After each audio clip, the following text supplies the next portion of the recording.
Hi, how are you? Fine.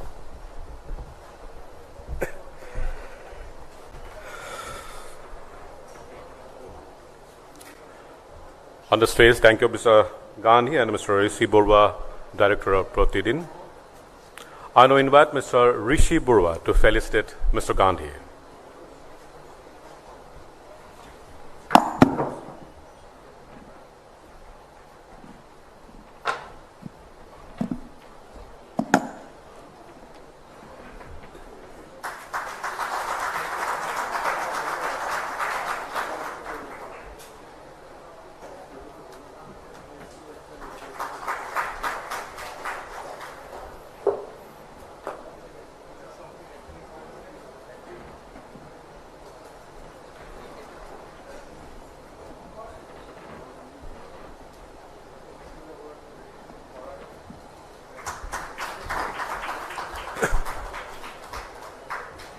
Ladies and gentlemen, once more I am requesting you to put the mobile in the silent mode so the conversation with Mr. Rishi Burwa and Mr. Gandhi can begin. The floor is over to Mr. Rishi.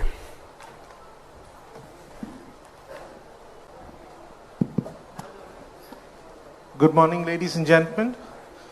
A very warm welcome to the second day, first session of the Conclave 2023. With me is a man who needs no introduction, the man himself, Shri Rahul Gandhi ji. At the very outset, I extend my warmest greetings and thank you, Rahul ji, for taking out time from his busy schedule to be a part of our humble endeavor. Before I start putting forward few questions, I would like to share a small story with you all. So around 2 months back, I reached out to Rahul ji's office, seeked an appointment to invite him here today. He patiently heard me out, and then at the end he told me, Rishi, it's been a while I have not been to these type of format events, and I'm not sure, but still for you I will try. Then I came back to Guwahati office. We discussed what to do, what not to do. So for every session, when you hold a conclave like this, there are a lot of speakers. So someone might come, someone might not turn up. So we have to look for alternatives as a backup. We look for backups for everyone, but I stood by it that Rahul ji will come till the last day. So if Rahul ji wouldn't have come today, it would have gone blank, because I was 101% sure, even at the last moment, he will come for us. And ladies and gentlemen, please understand, it's after 6 long years, he is in this format. He has not been to any national channels also. It is, we take pride in that. And thank you, Rahul ji, for choosing Assam and Northeast to be a part of this endeavor. Thank you so much. To begin our conversations, you have seen Rahul ji in the parliament, in the press conferences, in political rallies. So today we would like to have some candid conversations with him. To begin with, Rahul ji, recently the Instagram, we saw a lot of pictures of a bike rally to Ladakh. And it looked more like you look more like a professional biker. So you stunned the whole media by going there on a bike, and the pictures really look nice. So what was the intent behind it? Was it a personal trip? You wanted to visit it? Usually youngsters do that on a bike to Ladakh. So what was was it an extension of Bharat Jodo? Good morning, all of you. It's a pleasure for me to be here. Thank you for inviting me. We do political tours. And the political tours, if you see most of us politicians, they're very straightforward. Go to a place, have a public meeting, come back. And I don't think that format is useful or powerful in any way. It's not effective. And so when we do tours now, we think slightly deeper about the message that we're trying to give and the sense we're trying to give the people of the state. And so the message that we wanted to give to the people of Ladakh first was that we are not going to let inaccessibility, bad roads stop us from reaching any corner of Ladakh. We're not going to allow the people to feel that they are so far away that we cannot reach out to them, number one. Number two, we wanted to give a message to the people of Ladakh and the people of India that tourism is very important for Ladakh. People traveling from the rest of the country to Ladakh is the lifeblood of Ladakh. It supports them. It's beautiful. It's an excellent motorcycling route. And so we wanted to give multiple messages through that tour. And I think it was very effective. It also allowed me to, in a sense, continue the idea of the Bharat Jodo format in a different way of engaging with people. If you speak from a stage, you don't really connect with people like you do when you physically meet them, hold their hand, get a hug from them. Maybe these days, get a selfie. So it's a totally different feel. You traveled there on the eve of late Rajiv Ji's birthday. Am I correct? Or yeah. Did Rajiv Ji mention about this to you? Or yes, he had said once. Somewhere. He had said once that Pangong Lake is one of the most beautiful places he's been to, and I had always been trying to go to Pangong Lake, but somehow never managed to go there. It's actually quite complex to go there. The road is pretty bad, and it takes quite a long time to go. So I was keen to go, and we made sure that we went there. We also made sure that we went to all the regions of Ladakh. Okay. Yeah. Coming to Bharat Jodo Yatra, the name itself describes what's the intent of the yatra. We have seen all the coverages. We have read about it.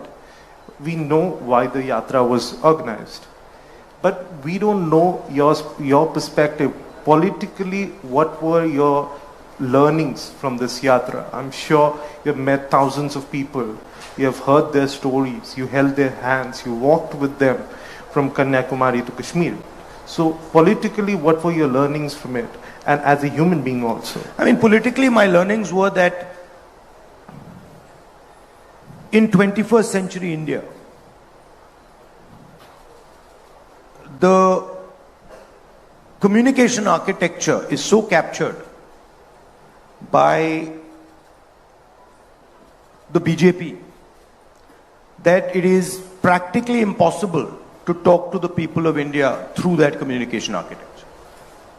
And I mean, for example, it's very clear that even things like my YouTube channel, my Twitter, they're all suppressed. There's no question about it, and we can see it.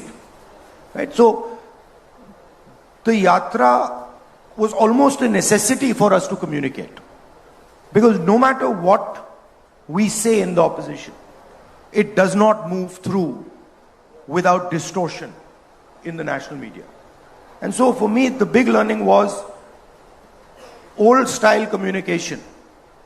Going and meeting people, which frankly Gandhiji pioneered in India in the modern era.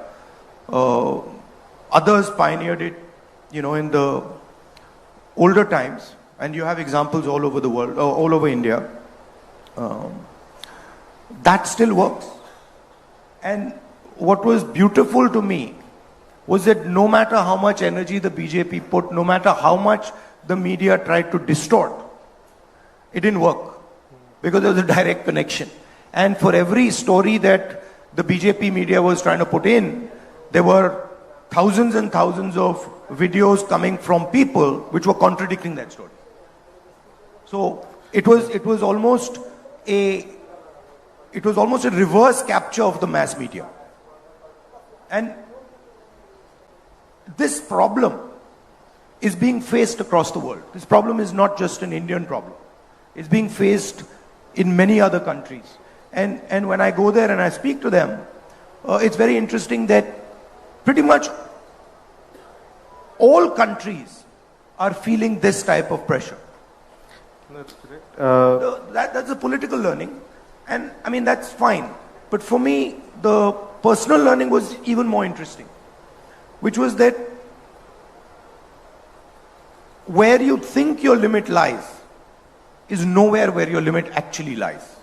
So your limit is much, much further than you can even imagine. And it's not just in, politics, it's in everything. And I think it's the same for everybody. That normally you'll think, okay, मैं वहां तक जा सकता हूं, या मैं ये कर सकता हूं. But by definition, when you're thinking that you can do that, Right. you're already shortchanging yourself. Because what you can do is almost not imaginable to you. Rahul ji, I'm sure there might be some See learnings. this, I get disturbed when we're having this type of conversation. You call me Rahul or call me, Mr. Gandhi or something. This Rahul ji doesn't, I don't like it. Okay. Because I'm not calling you G, so then you shouldn't call me G. Okay, so I'll stick to Mr. Gandhi. Yeah, call me Rahul, right? Yeah. Rahul's good. So Rahul, this yatra, after the yatra or while you continuing the yatra as well, when I mentioned political learnings, I'm sure you might have come out with few solutions which you might want to implement if voted to power. There might be certain issues which you might have picked up during the yatra that you know that it can be solved like this or like that, or whatever. So are there any issues which you want to pick up if voted to power and find solutions to it? See, when you're thinking about these things, there are a couple of levels at which you have to view them. Right. So, the foundational level, in my view, is there fairness and participation? Meaning, for example, does the Northeast feel that it is participating in the national conversation? Does the Northeast feel that its ideas, its culture, its vision is being incorporated in the national conversation?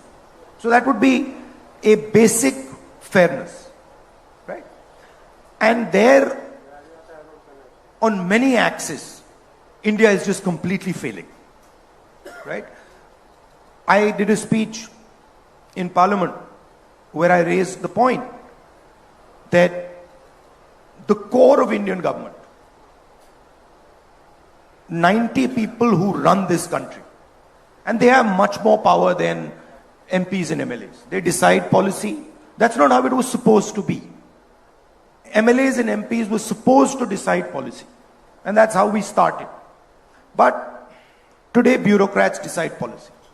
And so I looked at the 90 top bureaucrats in this country and I was shocked. I mean, I was completely blown away. 3 of them are OBCs. Now the question arises, what is the percentage of OBCs in India? What is the percentage of Dalits in India? What is the percentage of tribal minorities in India? If we do not know that, we cannot even begin to question, to address the issue of fairness. No, fairness, right? We know by and large there are 50% women in India. So we have a sense of, okay, we know how to address this issue. Because we know there are 50% women, and so it should be by and large 50% breakdown. If I see 50% women sitting here, I'm comfortable. Right? But in large areas, we just don't know it. So for me, the caste census now is a central pillar of thinking about equity in this country. So that would be at the broader level. And then you say, okay, are we giving our kids the type of education we should be giving?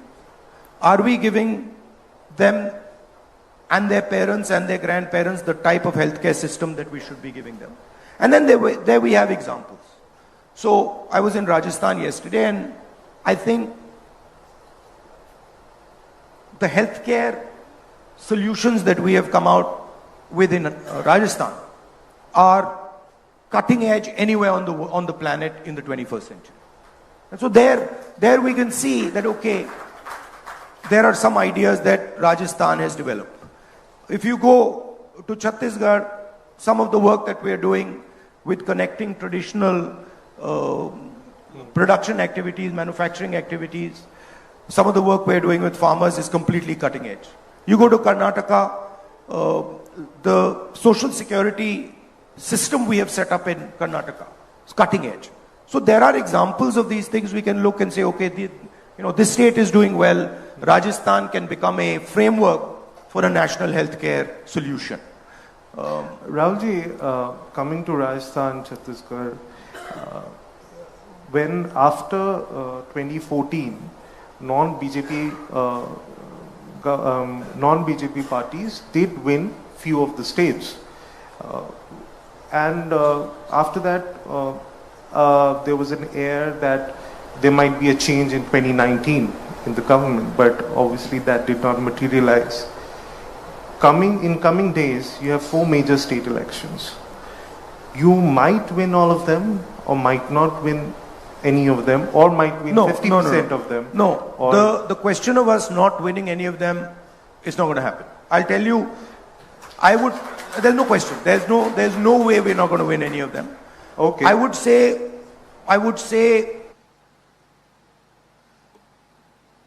right now,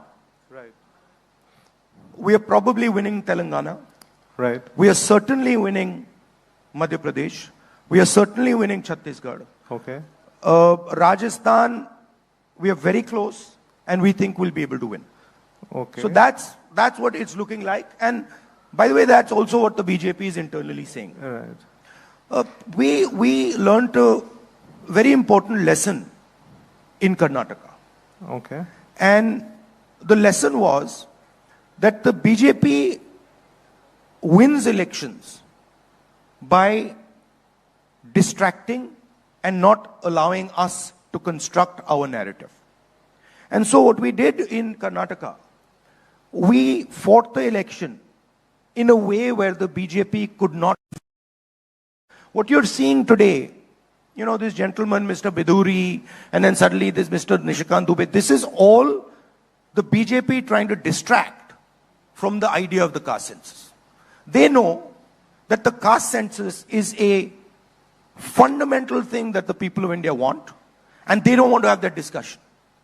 So every time we bring a point on the table, they use this type of stuff to distract. And we've learned now how to deal with it. Sir, if you're Let me finish. We've learned how to deal with it. So what did we do in Karnataka? We gave a clear vision for the state. This is the social security program that we're going to set up for you. And then we controlled the narrative.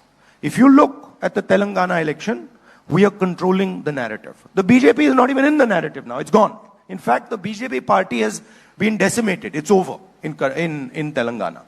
If you look at the narrative in Madhya Pradesh, we are controlling the narrative. If you look at the narrative in Chhattisgarh, we are controlling the narrative. No matter what the BJP tries to do, they are not capturing the narrative anymore. So we are also adapting and learning, right? If you go and speak to the people of Rajasthan and you say, listen, what is the key issue in terms of anti-incumbency in Rajasthan? And you can go and do this. They'll tell you, actually, we like the government. We like what they've done on healthcare. We are very comfortable with the type of stuff they're doing, 500 rupee gas cylinder, the farm loan waiver, we are very comfortable with it. So we are adapting in a situation where the BJP controls the media, we are adapting and controlling the narrative. So if you look at Bharat Jodo, we control the narrative. And they put in thousands and thousands and thousands of crores to take away the narrative. They couldn't do it. Right? So don't think the opposition isn't capable of adapting. We are adapting. We're working together.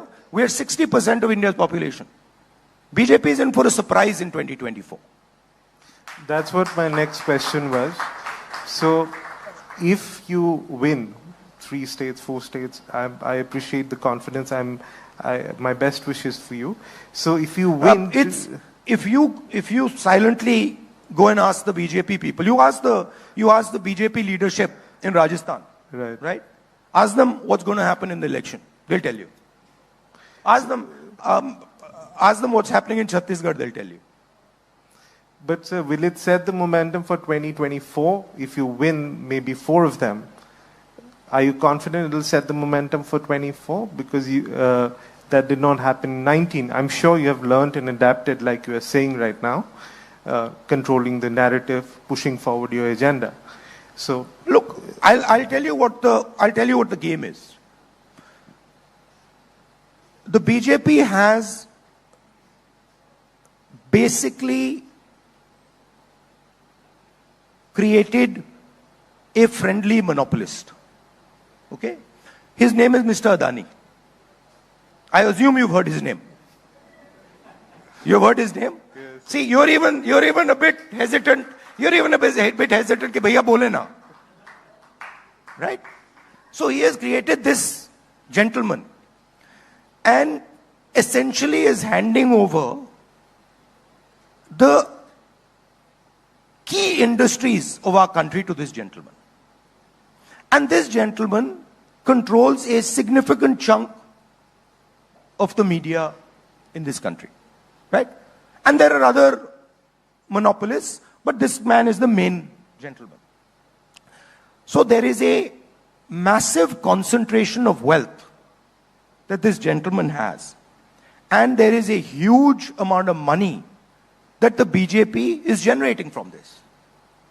Right? So there is media control. There is financial control. Right? Please go and ask any businessman in India what happens to them if they support an opposition party. If they were to write a check for any opposition party, ask them what happens to them. Right? So we are facing a financial attack. We are facing a media attack. And we're doing pretty well. We've banded together. I have not seen the opposition working like this before. Where we can sit down on the table and we can say, look, we don't quite agree with you on that. And they can say, well, we don't agree with you on that. And we'll say, okay, so what about this compromise solution? And they're like, absolutely, this works for all of us. Right? So there's a great deal of flexibility. And I must tell you, I am very impressed with the flexibility that all the opposition parties are showing. Because we understand what is at stake here.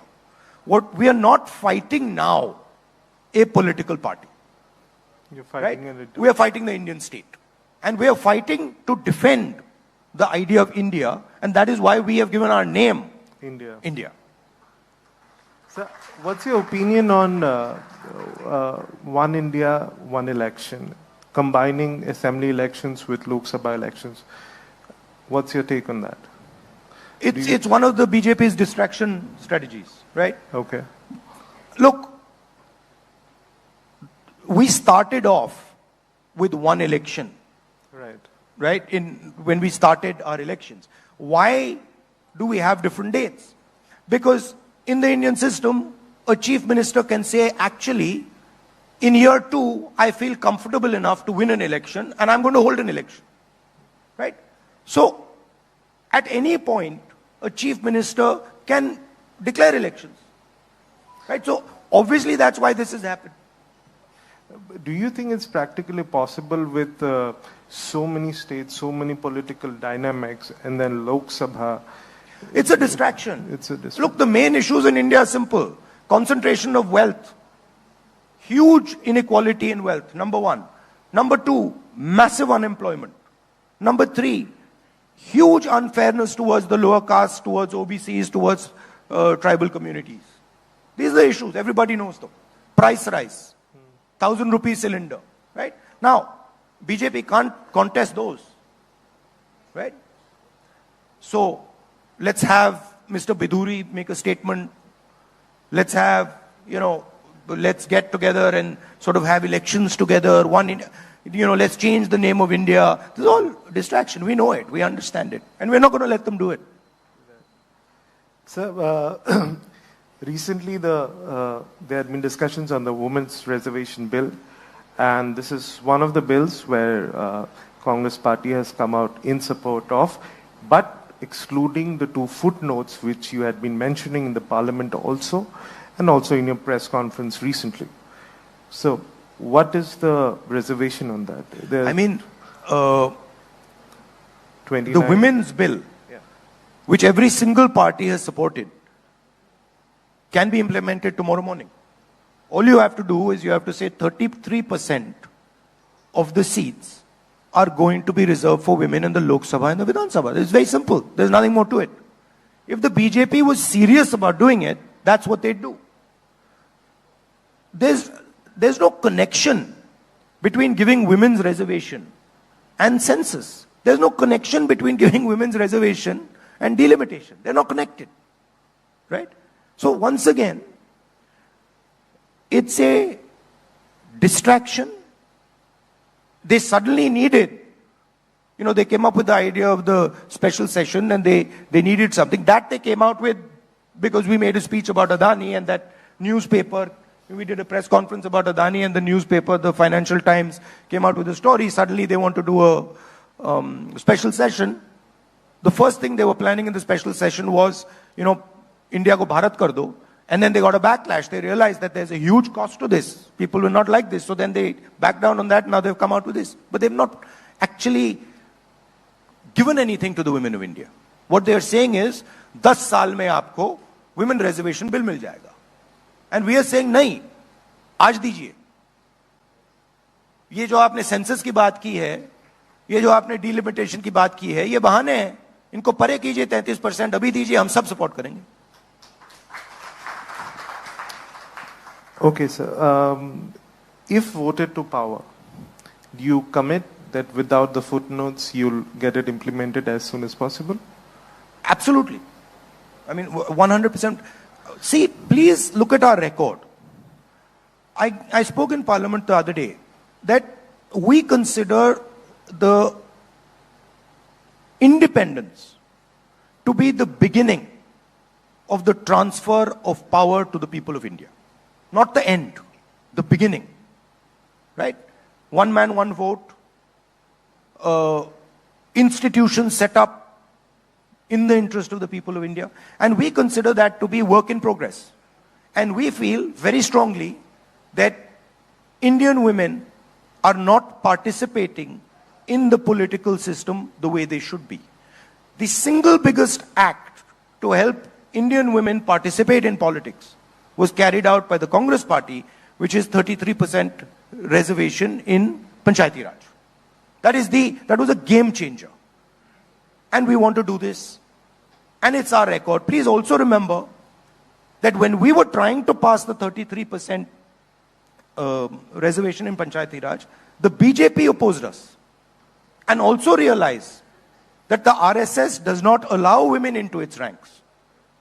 So who is interested in women's empowerment is very clear.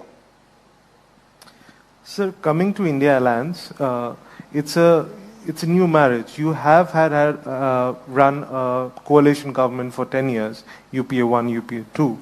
But now you have new partners in the India Alliance, which were your principal opponents in certain places. For example, Aam Aadmi Party in Delhi, TMC in Bengal.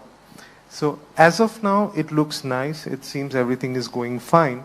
But when it comes to distribution of tickets, there are many tall leaders in this alliance. You have worked with Sharad Pawar, but you have not worked with Uddhav Thackeray or Arvind Kejriwal. Of course we have.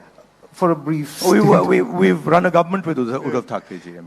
You have not worked with Arvind Kejriwal. And there are many, like TMC, they might be there from outside support. but not... No, but we worked with Mamta ji. I mean, Mamta ji used to be in the Congress. Sir, my question to you is, going forward, like Aam Aadmi Party and Congress, you ruled Delhi for quite a long time, and now Aam Aadmi Party is strong in the Delhi politics. So what would be the dynamics then? Because you will also like to retain power in Delhi, they would also like to fight. Similarly, in West Bengal, TMC has shown its strength over a period of time. At the same time, the leader of opposition from your party is from West Bengal. So obviously, you would also like to throw some weight and win some seats from there. But TMC is quite strong there. They have shown their strength. They have a proven track record. How do you think you will manage these, and also accommodation of the tall leaders which are there as partners in your India Alliance? So there are two things, right? The first thing is that the opposition is thinking about this election in a fundamentally different way than it thought about any other election before this one, which is that the opposition is united in the idea that India is now under attack. The concept of India, the concept of free elections, the concept of free speech, they are now under mortal threat as far as the BJP is concerned. So this is something that is unanimous, which means that our behavior has to change, which means that our flexibility has to increase, which means that we have to realize that we are now fighting for the soul of India, which requires a different level of cooperation. So that's the first point. The second point is, actually, if you look at the alliances, the bulk of them are pretty much stitched up. There are a couple question marks, but the bulk of them are stitched up, right? Kerala, Bihar, Madhya Pradesh, the big places, there's no issue. In some of the smaller places, there's an issue. We will try to iron out those issues, right? But the broader way we are dealing with each other is that we are seeing each other now as defending the idea of India. Earlier, we were thinking that, look, this is a fight between a political party and another political party. Now we're saying, no. Now, the RSS and the BJP are trying to destroy the idea of India. Free speech, participation of everybody, the destruction of anybody, any business person who stands against these monopolists. These are anti-India ideas. Sir, if voted to power, what is your idea? What are you going to do for the OBC? If, for example, you are saying BJP is deviating from the topic with the an urgent session, women's reservation bill, are you also planning to control the narrative? Like you said, you are learning from them and from the past experiences. Are you also controlling the narrative by speaking up for the OBCs? No. And plan something you have in mind to do for them? Look, once voted to power? If I used OBC as a frame, right? I was shocked that out of 90 people who control the government of India, 3 are from the OBC community, right? And those 3 people control 5% of the Indian budget. 95% of the Indian budget is not in their control. And I haven't even spoken about the tribals. I haven't even spoken about the Dalits or the minorities, right? Now, this is not only the case in secretaries of government of India. This is the case across the board. So the first step, as I said in a speech yesterday, if somebody gets hurt, they go to hospital, the first step is, okay, take an X-ray. Let's see what's happened. right? So the caste census is an X-ray. Let us actually understand, are OBCs 5% of India's population, or are they more? If they are more, how much more? So that is the foundation of any discussion. Now we already have the OBC census data. It's with the government of India. The Congress party carried out that survey, right? The first thing we'll do is release that information. On day one, that information will be available to the people of India. And I think that is, in a world, in a 21st century world, data where we all say data is key, data is key, data is key. Well, it's key to know who's who. So that would be the foundation. And then we would work, as I said earlier, with the concept of transferring power to the people of India.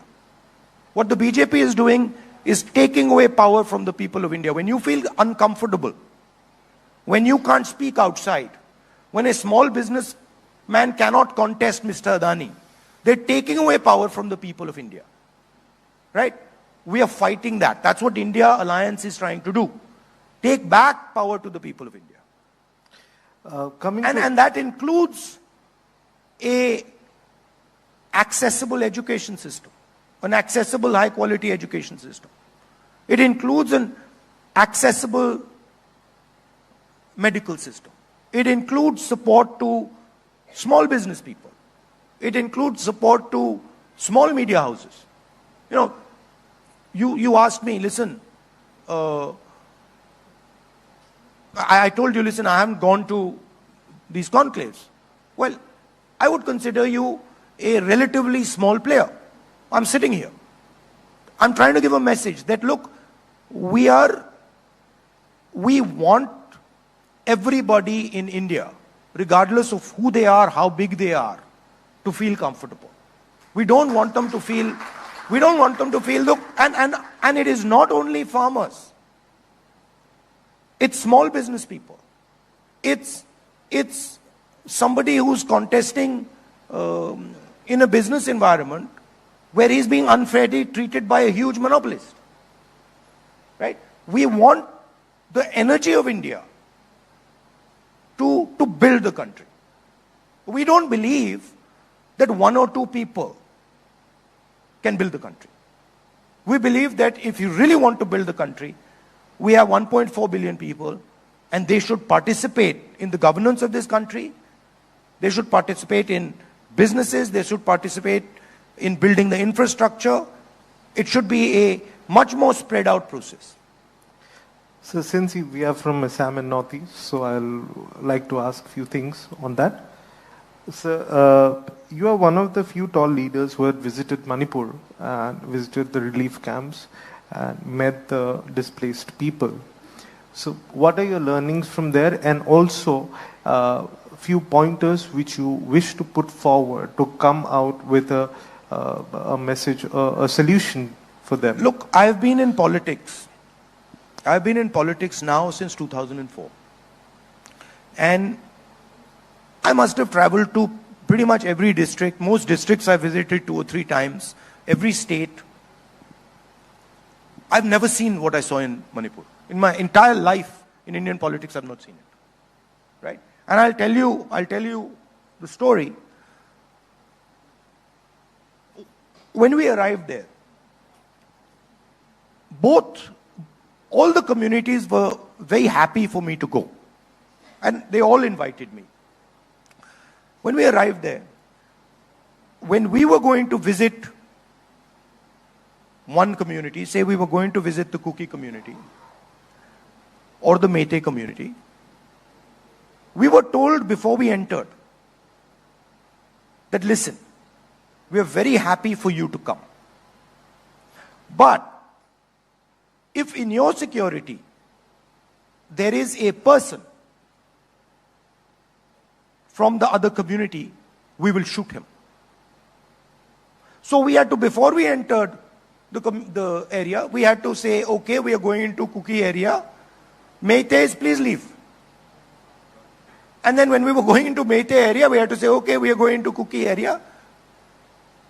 Meitei, please leave. Now, I have never seen this. Where the government of India has absolutely no control, where the government of India cannot send its own paramilitary force, personnel into an area. So what has happened is that the politics of hatred that the BJP has been playing with has basically destroyed the state of Manipur. Manipur, you said the state of Manipur, and I was thinking, well, actually, no. The idea of Manipur does not exist anymore. It has to be brought back to life. And the culprit is the politics of the BJP. Right? So, that's an extreme example of what happens when you make people fight with each other. And we went, and we spoke to some of the administration people, and they said, look, we have no control. We simply cannot control it. I've never seen this in my whole life in India. I mean, you can expect this, in Rwanda, maybe where there's a civil war. You don't expect it in India. And so this is the danger of what the BJP is doing. The danger is that this will spread. Sir, in perspective of Assam, whenever there is an election, let it be Assembly, Lok Sabha or Rajya Sabha, there's always a question of of Congress having an alliance with AIDF, Ajmal's AIDF. They had been partners with you in UPA as well. As far as I know, that's not a question anymore. So, do you confirm that we are not having an alliance with them? Okay. So, Northeast has 8 states now, out of which 4 are ruled by regional parties who are in alliance with the NDA. That's not correct. Actually, all of them are ruled by the BJP. Okay, I'll put it there. Every single one of them is ruled by the BJP using the coercive power of the Indian state. Do you have any plan to bring them in your fold, because it has 24 seats? Absolutely. So are you in talks with them? Which ones? No, I mean, I don't get into the operational details at the state level. That's work that our parties in the local area do. I mean, of course, they do discuss it with Mr. Kharge and sometimes with me, but that's more their responsibility. Okay. But what we do clearly see is that there is pressure from the BJP. These are not just, happy partners. Happy partners. There's pressure. There's clear pressure, and they speak to us. Okay. Will Assam see a Bharat Jodo Yatra? Well, that's across work in progress, and we don't want to ruin any possible surprises. We also have some beautiful roads like Ladakh. You can bike around there if you want. So, yeah, I mean, I'm planning now a trip to Mizoram. Okay. And I think that is a good idea. I think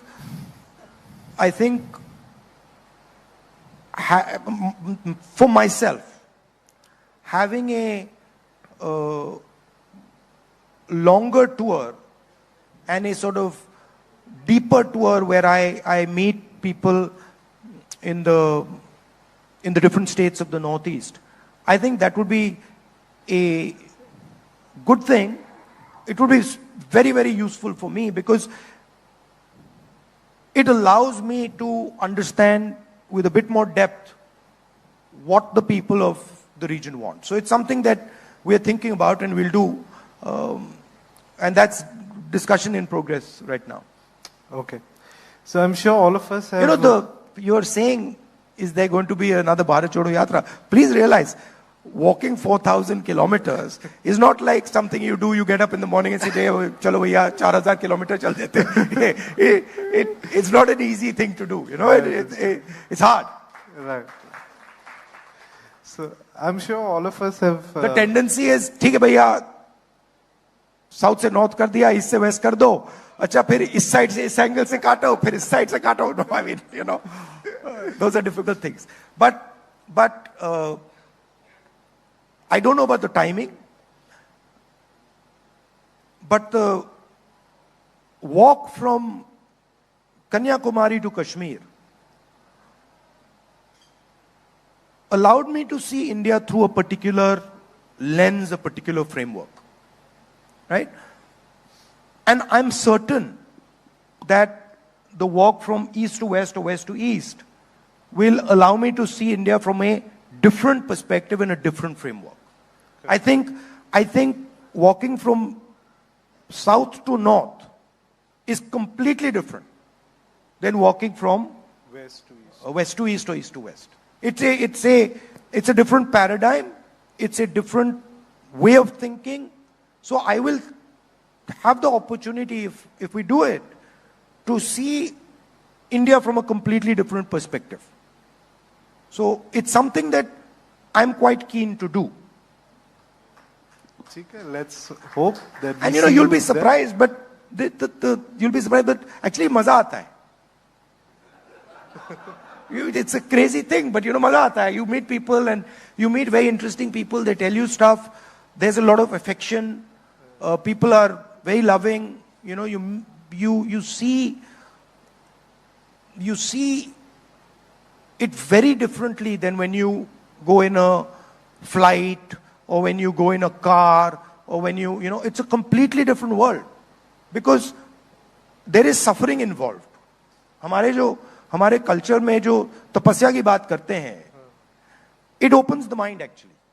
If you're sitting and you're in pain, you see all our ancient rishis and all sitting there, or you see images of the Buddha, or you see images of Guru Nanak sitting there. There's a reason. Because they are purposely putting themselves through stress. They're putting themselves through pain. They're putting themselves through disturbance. And when you do that, it opens your mind. It allows you to see things that you never see before. I walk couple thousand kilometers. I'm telling you, after, on day 3 or day 4, I was saying, bhai, matlab, kya kar diya maine? Seriously, because I was like, how is this going to happen? How am I going to actually walk 4,000 kilometers? And then slowly, it unfolds. It happens. Right? So, I mean, you're from different spaces of work. You're from different, you're business people. You're people who work in the NGO field. That's how you should think about it. Just take a challenge that you think you can never do. And put yourself under stress. And then you'll suddenly find that you will yourself start pulling out avenues that you'd never imagined ye ho sakta hai. And so for me, it's a learning experience. Of course, it's a political experience, but it was much more a personal experience for me. Like, my people wanted a political element to it. I was like, I'm not interested in a political element. Because for me, this is much more about, it's like a labor of love. It's not politics. It's, my country has given me so much, has given me so much affection, that it's like repaying a debt for me. Okay. I'm sure all of us have seen Rahul ji speaking at various occasions. So I've come up with a small quiz for you, and with this we'll end it. Okay. So it's a personal quiz. So you have to choose between the two. I'll give you 2 options. You have to choose between the two within 10 seconds. There are no prizes for it, but still you have to choose. So workout or Netflix and chill? Workout. Indian cuisine or Chinese? Both. Okay. Martial arts or scuba diving? Now see, these are both. but if you were to say, okay, it's situational. So if I'm working and, in Delhi and all, then martial arts. Okay. Scuba diving is something that you would do, you would have to go there, yeah. So Bharat Joro beard or clean shaved? Either. This is a problem that the Congress always has with me, which is that I really am not too concerned about, beard hai, nahi hai. I'm quite okay with Yeah, either. I'm okay with, मुझे कुछ भी खाना दे दो, कोई भी कपड़े दे दो, दाढ़ी, I'm not too attached to these things. Okay. Watching reels on social media or reading a book? Reading a book. Okay. Godfather or The Dark Knight? That's a very difficult one. They're both very, very deep movies. So I would go with both. Okay. Ice cream or Golgappa? Ice cream. Okay.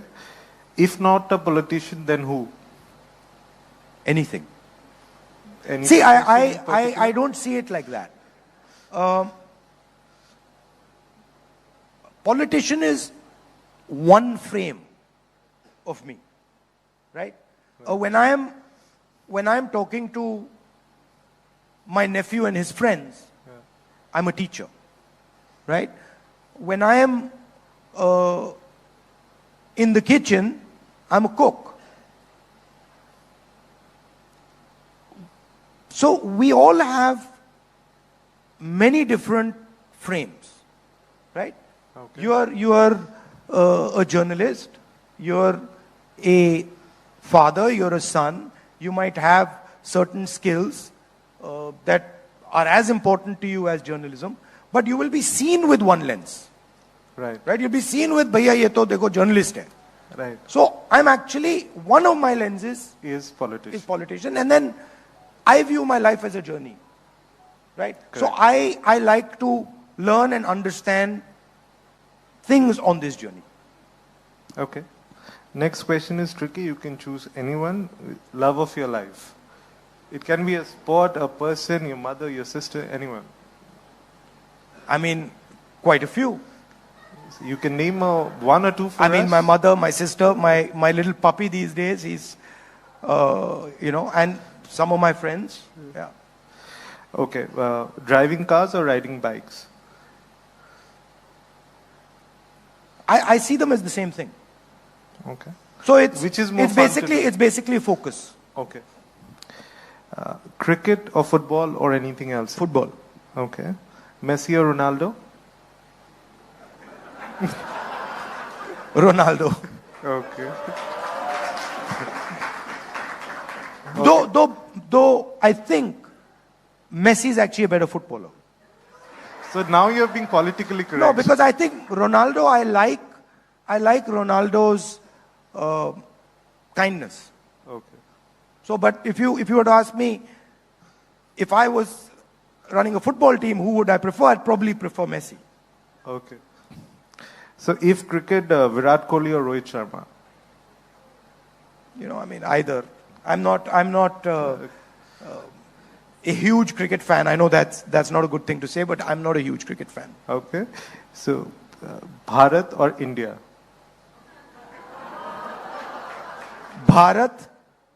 India, that is Bharat. Beauty with brains or just beauty would do? Brains with beauty. Okay. Sneakers or sandals? Sandals. I presume sandals. Again, for different things. Yeah. If I'm running, then not Your sandals. comfort zone. Sandals. I mean, different tools for different work. Okay. Kurta pajama or t-shirt? T-shirt. Okay. Beach or mountains? Both. Okay. So this brings me to the end of this conversation with Rahulji, and thank you so much for being a patient audience, and thank you Rahulji for being a part of the Conclave 2023. I know it's a personal favor that you have done to me, and thank you so much. Any No, I last think words? one of the reasons, first of all, I'd like to thank all of you for coming here. But one of the reasons I did come was because I think not enough space is given to the Northeast in the national conversation. And I feel that often I get the sense that the people of Northeast feel that they should have much more participation, that we should listen to them, understand their culture, understand their languages. So, to me, it was important that I gave a message. It wasn't just a personal thing. It was important that I gave a message that for us, all parts of India, no matter how big or small, are important. They all help build India, and we love and respect them all. So thank you. Thank you very much.